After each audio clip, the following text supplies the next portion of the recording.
आज आपण बनवणार आहोत राजस्थानची रजवाडी चाय। त्यासाठी लागणारे साहित्य: लवंग, दालचिनी, थोडीशी बडीशेप, आले, हिरवी मिरची।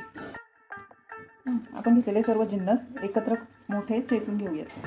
आता पॅन मध्ये 1 कप पाणी टाकूयात। चेचलेले सर्व जिन्नस टाकून घेऊयात।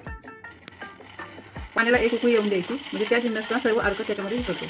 उकळी आल्यानंतर त्याच्यामध्ये 2 चमचे साखर घालूयात। 1 मोठा चमचा चहा पावडर घालूयात आणि हे मिश्रण मस्तपैकी 1 ते 2 मिनिटं शिजवून देऊयात। मस्तपैकी चहाला उकळी आली आहे। चहा मस्तपैकी शिजला आहे। आता त्याच्यामध्ये मलाई सहित, मी बघा इथे मलाई घेतली आहे, मलाई सहित 1 कप दूध घालूयात। चहाला मस्तपैकी कलर छान येतो। बघा चहाला किती सुंदर कलर आला आहे आणि घट्टपणा देखील येतो चहाला। चहाला बघा एकदम मस्त उकळी आली आहे। आता आपण तो काढून घेऊयात। मस्तपैकी रजवाडी चाय तयार आहे। पावसाळ्यामध्ये नक्की एकदा ट्राय करा आणि मला टेस्ट कमेंटमध्ये सांगा। धन्यवाद।